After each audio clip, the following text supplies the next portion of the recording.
Olá, vamos dar continuidade à disciplina História, Cidadania e Direitos Humanos. Na videoaula de hoje vamos falar sobre os direitos humanos e a prática educativa. Vamos falar brevemente sobre fundamentos e marcos jurídicos da educação e direitos humanos do Brasil, etnocentrismo e direitos humanos, coexistência com as diferenças e educação, ensino de história, materiais didáticos e direitos humanos. A reprodução de estereótipos e preconceitos nos livros didáticos. Então, para começar, o direito à educação, ele foi reconhecido na Constituição de 1988 como um direito social, considerado aí um dos primeiros direitos sociais. Então, lá no artigo 6º, da nossa Constituição, fala: são direitos sociais a educação, a saúde, a alimentação, o trabalho, a moradia, o lazer, a segurança, a previdência social, a proteção à maternidade e à infância, a assistência aos desamparados na forma dessa Constituição. A emenda constitucional número 59 de 2009 determinou que a educação básica, obrigatória e gratuita deverá ser ofertada dos 4 aos 17 anos de idade e assegurada, inclusive, a sua oferta gratuita a todos aqueles que não tiveram acesso na idade própria.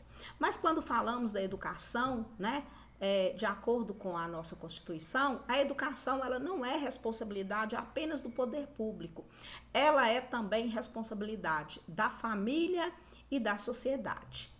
Esses são responsáveis por promover, incentivar e colaborar para que esse direito seja assegurado, como está lá previsto na Constituição Federal. Mas quando falamos, da educação como um direito, estamos falando, de uma coisa. Quando falamos da educação em direitos humanos, estamos falando, de outra coisa. Embora são termos que estão articulados, são termos, que têm sentido diferente. Então, quando falamos aí do direito à educação, temos aí vários marcos normativos que regulam e complementam esse direito, além da Constituição de 1989. Então, temos a Lei 8.069, de 13 de julho de 1990, que dispõe sobre o Estatuto da Criança e do Adolescente. Temos a Lei 9394, /96, que estabelece as diretrizes e bases da educação nacional. Nós temos a Lei Maria da Penha.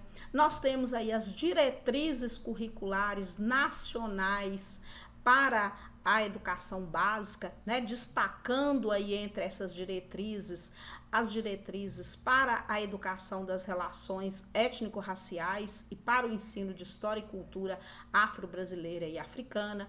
Temos, diretrizes curriculares nacionais para a educação escolar indígena, para a educação escolar quilombola, e temos ainda as diretrizes aí nacionais para a educação em direitos humanos. Aqui a gente está citando apenas alguns marcos normativos importantes, que regulam e complementam o direito à educação previsto na Constituição Federal. Então, quando falamos, das diretrizes aí nacionais para a educação em direitos humanos, estamos tratando de uma diretriz, ou de um conjunto de diretrizes que regula especialmente a educação para os direitos humanos. E não a educação especificamente como um direito humano. Então, já a Declaração Universal dos Direitos Humanos, de 1948, ela define aí a obrigação de países e escolas, e de cada um de nós de promover os direitos humanos por meio da educação.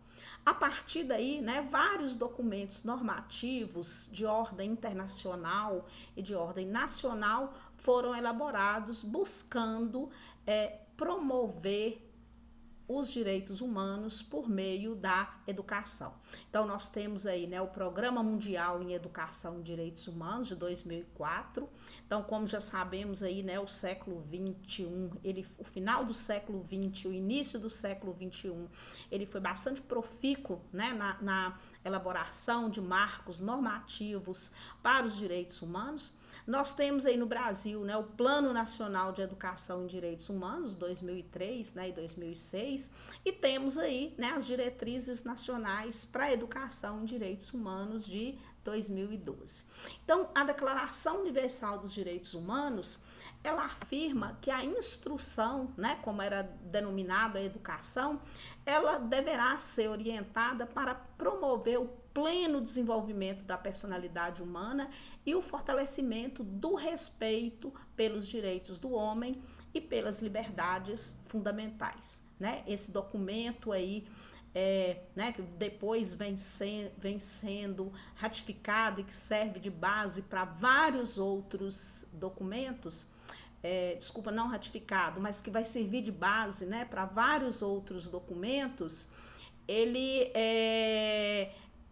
né, inclusive a Declaração e Programa de Ação de Viena, 93, estabelece como temas da educação, né, a educação em direitos humanos, a paz, a democracia, o desenvolvimento, a justiça social, tudo isso com o objetivo de conscientizar, né, e fortalecer nas pessoas essa aplicação universal dos direitos humanos. Temos aí, né, o Congresso Internacional sobre Educação em Prol dos Direitos Humanos e da Democracia na década de 90, né, realizado e organizado pela ONU, que vai instituir aí esse Plano Mundial de Ação para os Direitos Humanos, do qual, né, vários outros marcos normativos derivam a partir aí desse momento, né, e, consequentemente, da Declaração Universal dos Direitos Humanos. Então, essa conferência aí organizada pela Unesco na década de 90,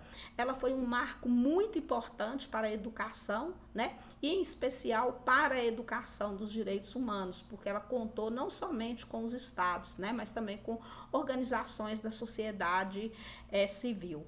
E, em decorrência, né, desse movimento, né, da importância dada à educação em direitos humanos, em 2004, né, a ONU aprovou um programa mundial para a educação em direitos humanos, né? A partir desse programa, como nós já falamos, estados, né, signatários aí dessas conferências, dessas declarações, vão elaborando seus programas nacionais. Então, em 1996, né, o Brasil aí elabora aí o seu primeiro Programa Nacional de Direitos Humanos. Programa esse que foi revisado e atualizado em 2002, né? Ampliando aí o rol e a incorporação de direitos econômicos, sociais e culturais, que vai resultar no segundo Programa Nacional de Direitos Humanos. E, novamente, né, esse programa aí revisado para atender às demandas crescentes da sociedade, em 2008, ele vai aí, né, assimilando novas demandas, e ele vai acabar, né, em 2010 sendo aprovado aí o terceiro Programa Nacional de Direitos Humanos. Então, a gente pode ver, né, marcos aí jurídicos importantes no mundo e no Brasil para a educação dos direitos humanos. E esse Programa Mundial para a Educação dos Direitos Humanos, né, ele é coordenado pela Unesco, pelo Alto Comissariado da ONU para os Direitos Humanos, né, e ele está estruturado em fases. Então, na primeira fase, que foi de 2005 a 2009, né, ele centrou-se na educação básica e no ensino médio. Na segunda fase, de 2010 a 2014, né, ele centrou-se na prioridade aí do ensino superior, na formação de professores, de servidores públicos, forças de segurança, né, agentes policiais e militares. A gente vai ver aí que dentro dessa fase aí que, né, vai ser elaborada no Brasil as diretrizes nacionais para a educação em direitos humanos, né? E daí a gente tem, inclusive, a incorporação de disciplinas, né, nos cursos de licenciatura e outros cursos, né, referentes aí à questão dos direitos humanos. E a terceira fase, né, bem recente, 2015 a 2019, que propõe aí um plano, né, para fortalecer essa implementação das duas primeiras fases e fortalecendo, sobretudo, né, e promovendo a formação dos direitos humanos para profissionais de mídia, de jornalismo, né, mais voltada aí para a área da comunicação. 2008, né, nós tivemos aí o Ano Internacional de Educação em Direitos Humanos, também um marco, né, muito importante, porque essas datas, né, esses anos referências, eles são muito importantes para promover o debate, a conscientização, né, a difusão dessas discussões.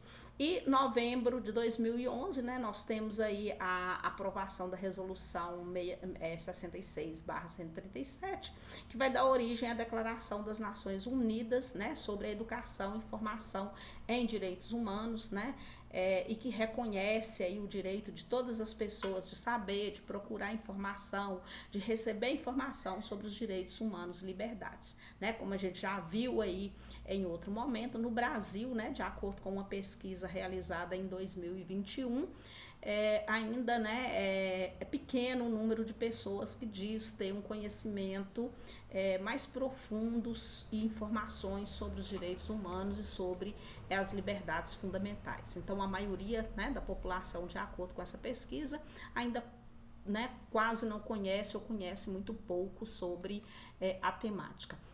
Então, o que a gente tem aí, né? A gente já colocou aí que esses tratados, essas conferências, esses movimentos internacionais, né, depois de serem ratificados aí pelos estados, eles vão entrando, né, em vigor, vão sendo incorporados pelas legislações internas, né, de cada país, e suas disposições, né, elas devem ser cumpridas por todos os entes federativos. No Brasil, como a gente já colocou aí no outro momento, em outras aulas, né, só a partir do final do século XX é que a discussão sobre os direitos humanos, né, ela vai se consolidando, especialmente aí a partir, né, daquele momento ali que a gente chama de redemocratização, da redemocratização política do Brasil. Então, só a partir dali que esses instrumentos, né, importantes aí de mecanismos internacionais vão ter, né, condições mesmo e que eles vão se consolidando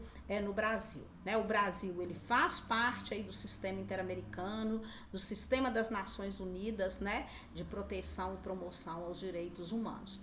E, no nosso caso, né, a emenda constitucional 45 de 30 de dezembro, né, de 2004, inclui aí no parágrafo 3º do artigo 5º da Constituição, estabelecendo, né, que os tratados internacionais sobre os direitos humanos têm força constitucional.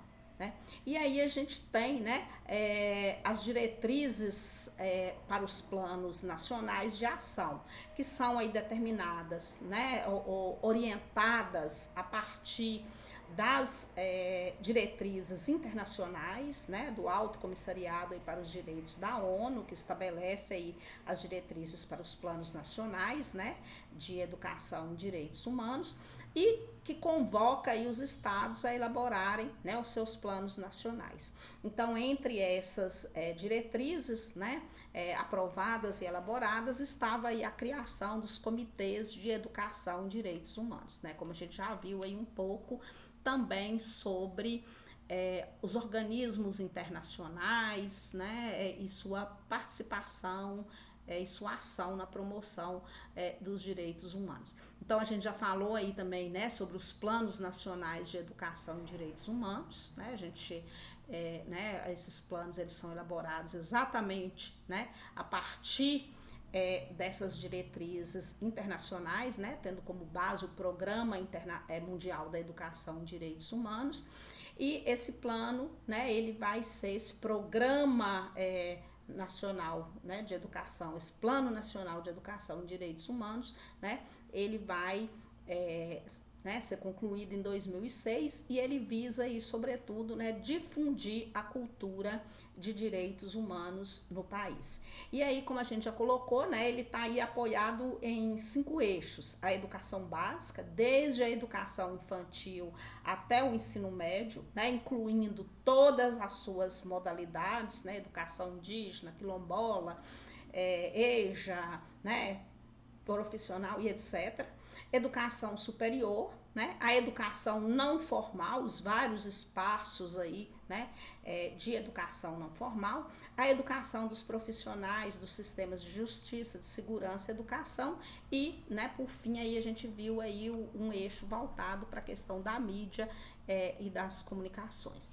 Então a gente tem aí, né, eu não vou ler aqui, que são vários os objetivos do Plano Nacional de Educação em Direitos Humanos, né, mas que o papel, né, entre os objetivos principais desse plano está, né, a promoção, destacar o papel, né, da educação em direitos humanos para o fortalecimento do Estado democrático do direito, para a construção de uma sociedade justa, né, equitativa e democrática, encorajar o desenvolvimento de ações em direitos humanos, né, não só pelo poder público, mas também pela sociedade civil por meio de ações conjuntas, contribuir para a efetivação aí dos direitos, né, dos compromissos nacionais e internacionais, né, estimular a cooperação nacional e internacional para o cumprimento, né, e promoção dos direitos humanos, propor transversalidade da educação em direitos humanos, avançar, né, nas ações e propostas do Programa Nacional de Direitos Humanos,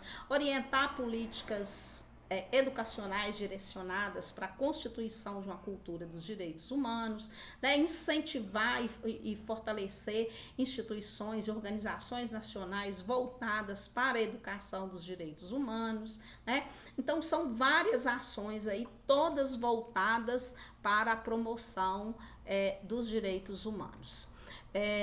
A resolução, né? A gente vai falar um pouquinho sobre as diretrizes nacionais para a educação em direitos humanos, né? Que compõe aí todo esse arcabouço normativo e jurídico, né, para a promoção dos direitos humanos, né, e sendo que a educação para os direitos humanos é um dos campos de atuação para os direitos humanos. Então, a resolução, né, número 1 de 30 de maio de 2012 do Conselho Nacional de Educação, que estabelece aí as diretrizes nacionais para a educação em direitos humanos, né?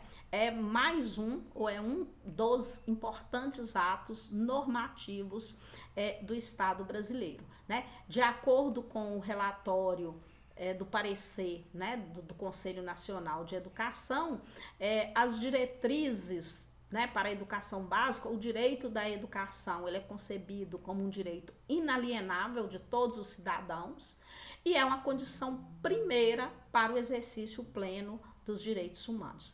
Então, de acordo, né, com essa resolução, recomenda-se que o tema dos direitos humanos ele seja abordado ao longo do desenvolvimento, né, dos componentes curriculares com os quais guarda intensa e relativa relação temática. O Conselho Nacional de Educação ele aborda também, né, a educação para os direitos humanos, além da educação básica, né, nos níveis, nas etapas, né, infantil, fundamental e médio, também para e superior, né? Mas também para todas as modalidades, escolar, indígena, quilombola, jovens e adultos, situação de privação de liberdade, né? Educação especial, educação ambiental. Então, todas as modalidades que permeiam a educação básica, né? E a educação superior, a temática dos direitos humanos, né? Deve ser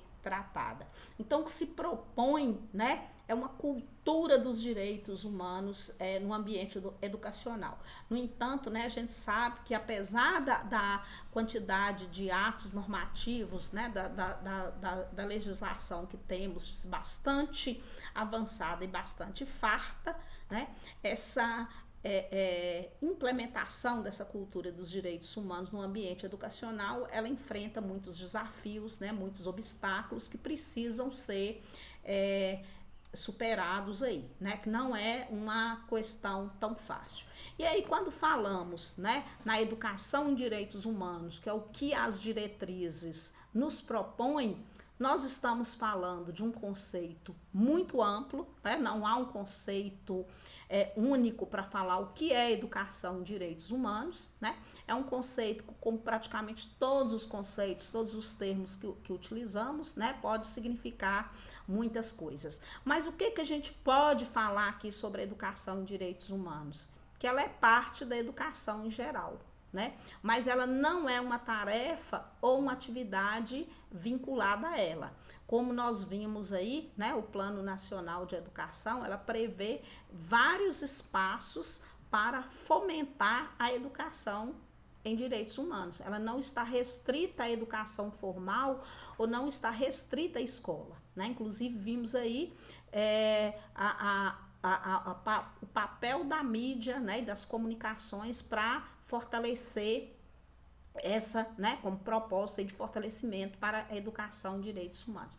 Então, o maior propósito da educação em direitos humanos é o quê? É permitir a afirmação do sujeito de direitos. Então, eu trago aqui, né, dois termos para falar sobre a educação em direitos humanos, que são termos que está aí, né, no Plano Nacional de Direitos Humanos, que a educação em direitos humanos ela é compreendida como um processo sistemático e multidimensional que orienta a formação do sujeito de direitos, né, articulando-se as seguintes dimensões: a apreensão de conhecimentos historicamente construídos sobre os direitos humanos e sua relação com os contextos internacional, nacional e local, né? Então a gente já trabalhou um pouco com isso, com a história dos direitos humanos, né?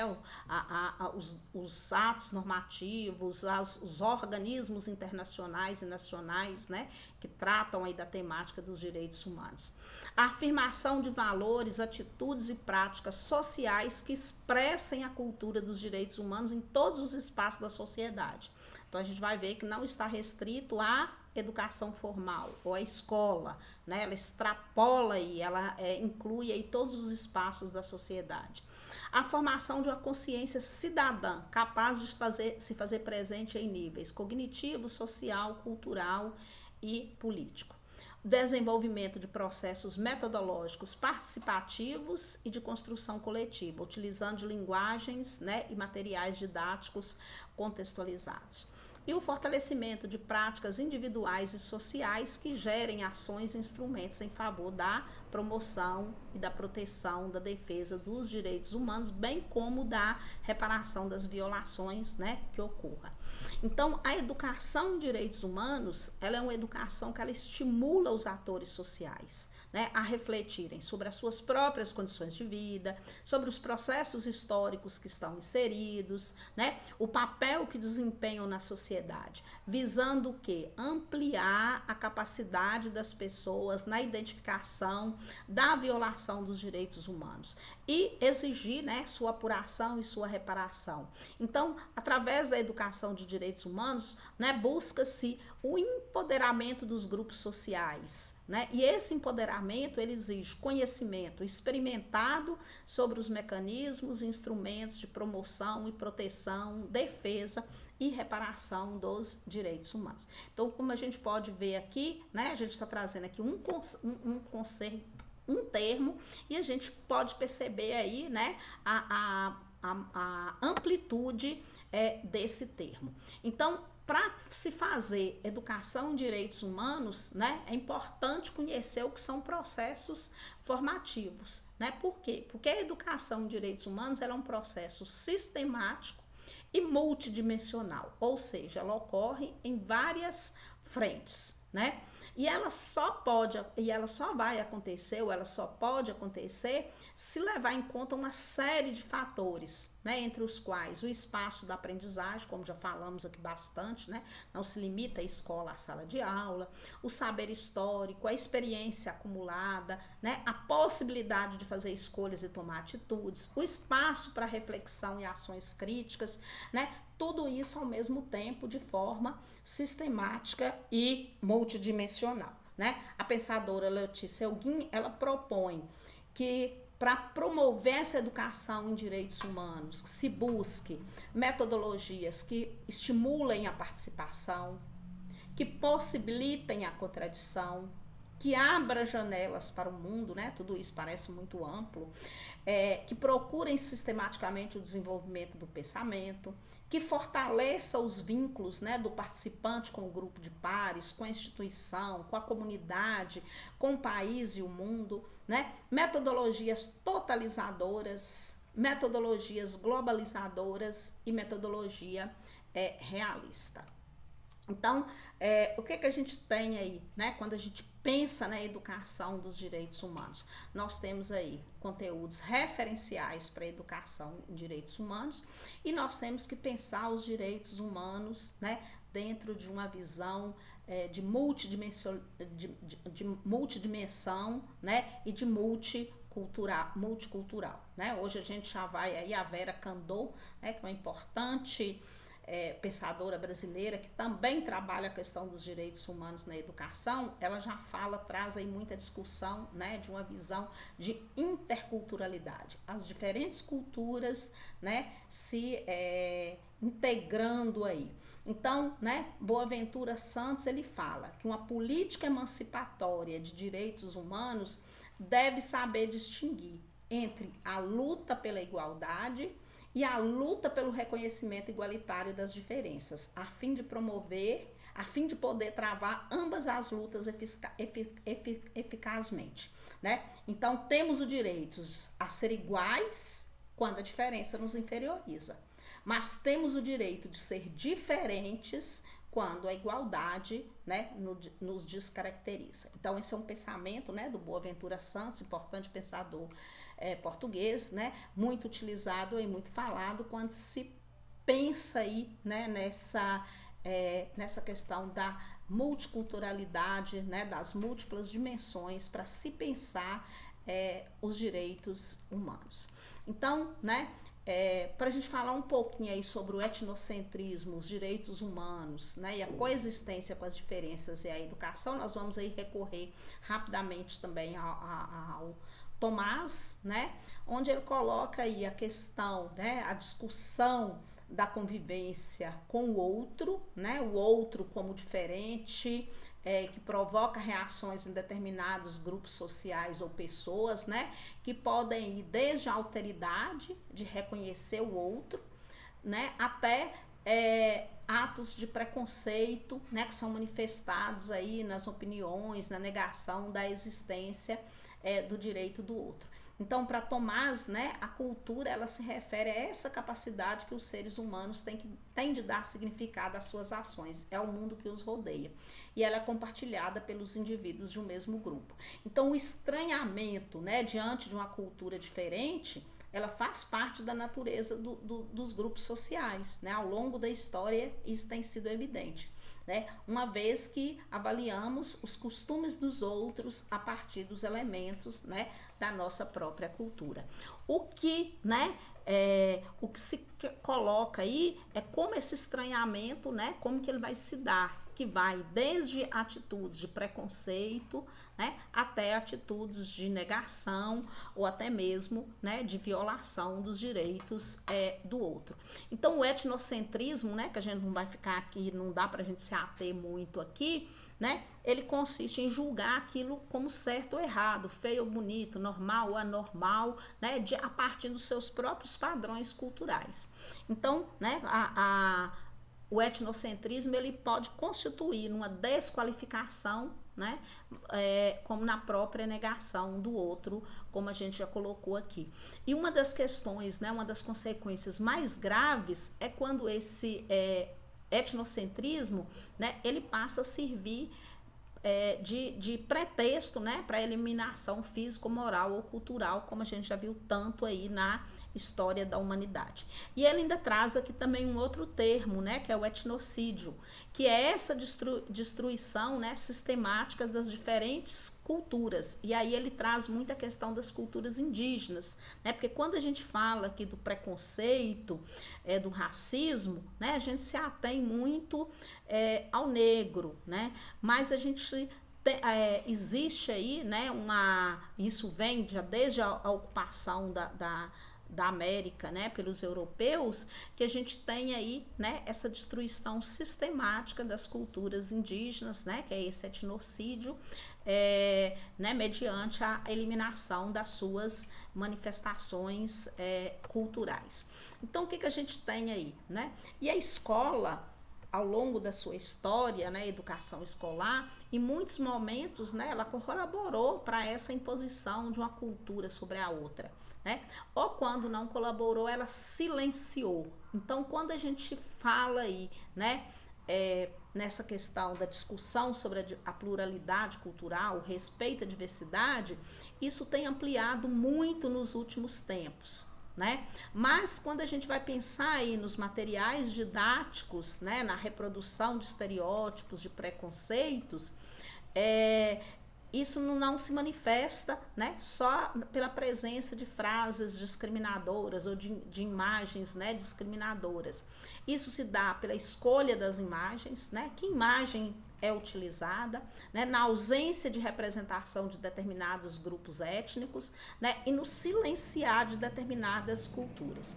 Então, ao longo da nossa história, né, especialmente os nossos livros didáticos de história, infelizmente, né, em muitos momentos, eles lançaram mão, e não só de história, né? A gente está falando aqui de história, mas a gente tem isso muito aí em outros campos, né? Inclusive na biologia, de imagens estereotipadas, né? Ou de silenciamentos, que fazem com que a criança, né? O adolescente, aquele que está ali na escola, ele não perceba, né, sequer a cultura de outros grupos ali que estão próximos. Então, né, toda e qualquer produção que a gente utiliza em sala de aula, né, toda e qualquer fonte, audiovisual, músicas, filmes, né, iconográficas, as imagens, né, as próprias imagens dos livros didáticos, nós temos que pensar, né, como que isso foi produzido, qual foi a sua intenção. E aí, quando a gente vai trabalhar com as fontes históricas no ensino de história, né, a gente trabalha com fontes que muitas vezes elas não foram elaboradas para a sala de aula, que é o caso de, né, músicas, de audiovisuais, de jogos. E é importante, né, se pensar como que os direitos humanos, ou como que a questão dos preconceitos, dos estereótipos, dos silenciamentos são colocados nesses materiais, né? Então, quando a gente fala aí, né, sobre o ensino de história e a educação em direitos humanos, né, é preciso a gente pensar além de um conteúdo temático, né, ou de uma abordagem segmentada, né? É preciso pensar numa questão mais ampla, né, que perpassa aí né, essa perspectiva disciplinar, né, ou que vai além aí, que vai para a interdisciplinaridade, para a transdisciplinaridade, que pensa a interculturalidade, né, ou a multidimensionalidade. Então, quando a gente pensa aí na perspectiva da educação, direitos humanos, né, ela é uma perspectiva que ela é constitutiva no ensino de história. A gente vai para a área de ciências humanas, mas o ensino de história, né, ele tem um destaque. E é preciso, né, a gente pensar a partir de 3 aspectos aí, de acordo com os autores Sardinha, Silva e Diniz. Né, o aspecto teórico, como abordagem para problematizar o conhecimento historiográfico, né, e o campo de estudos em direitos humanos. O aspecto epistemológico, né, para que se observe os saberes sobre os direitos humanos em um percurso crítico, né, como que se dá a constituição desse conhecimento. E é preciso, né, pensar aí o aspecto ético-político, né, que observa aí a dimensão dos sujeitos inviabilizados, silenciados ou estereotipados, né, na narrativa histórica. Então, reconhecer, né, sujeitos invisíveis ou sob o controle de alguma norma regulada na forma de teoria, né, ou da episteme hegemônica, né, ela é muito importante aí para o ensino de história. E aí, quando a gente fala ainda do ensino de história, a gente traz aí, né, a potência da memória, né, da história e da educação enquanto meios para a manutenção e produção de uma sociedade, né? Enquanto lugar que estimula a construção em si e ao mesmo tempo, né? Que estimula aí o reconhecimento do outro, né? Ou dos outros, que estimula aí, né? A questão que ao mesmo tempo, né? Podem ser espaço de transformação, de estimular aí a enxergar a diversidade, né, a ver o outro, como pode ser espaço, né, que alimenta desigualdades, violências e práticas, né, preconceituosas. Então, o ensino de história, ele confere essa oportunidade, né, de um conhecimento crítico que mobilize os compromissos, né, com questões sociais, que contextualize, que desconstrua os discursos históricos generalizantes, né, que nos permita olhar numa visão, né, de pluralidade, de diversidade, de inclusão. Então, né, o ensino de história, ele tem essa importância enquanto um elemento, né, potencializador de mudanças. Mas, né, também, ao longo da história, a gente já viu em outros momentos, né, que ele também pôde contribuir, né, para a permanência de relações nocivas à sociedade. Como vamos, né, trabalhar, que olhar, que abordagem é o que vai, né, potencializar aí o ensino de história como um, né, canalizador para as mudanças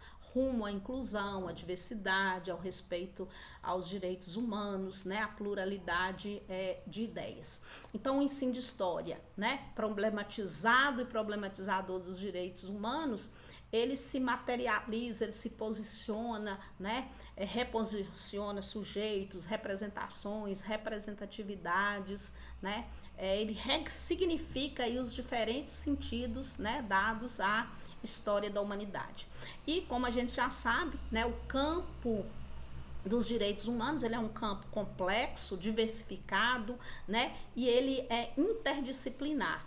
E a história, né, ele é uma das disciplinas, é um dos campos do conhecimento, né, que pode contribuir, estar em diálogo aí, né, para a promoção dos direitos humanos. Então a gente tem aí, né, as várias vias de entrada, de ligação entre o ensino de história e a educação em direitos humanos, né? E aí os autores aqui, eles destacam o papel da memória, né, em toda a sua gramática, a dimensão dos direitos humanos, né, que luta pela visibilização de sujeitos invisibilizados, né, ou silenciados pela história oficial, né, e essas duas relações, elas surgem, né, ou elas trazem aí diferentes epistemes, diferentes dilemas, né, para que a história enfrente, né, e seja capaz de potencializar né, enquanto um campo de conhecimento na promoção dos direitos humanos.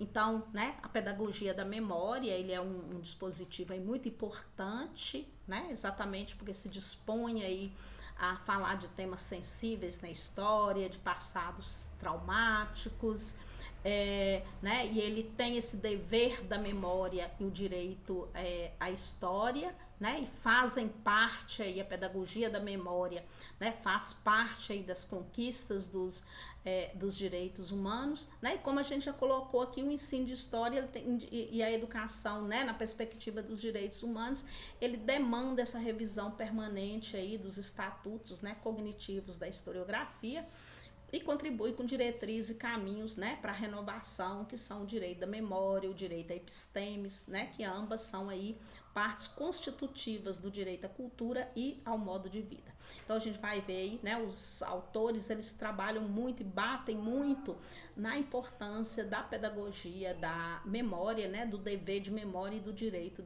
de história, né, como um dos caminhos, como um dos instrumentos, né, para promoção e efetivação da educação em direitos humanos. Então a gente fecha aqui, né, colocando aí a importância né, da educação em direitos humanos, que não está restrito à escola, né, mas destaca que a importância, o nosso papel nessa nessa formação. E as referências, né, utilizadas aqui para a elaboração dessa videoaula, né, recomendo aí, sobretudo, né, a leitura das diretrizes nacionais para a educação dos direitos humanos, porque é um documento muito importante que vai nortear aí a nossa prática pedagógica.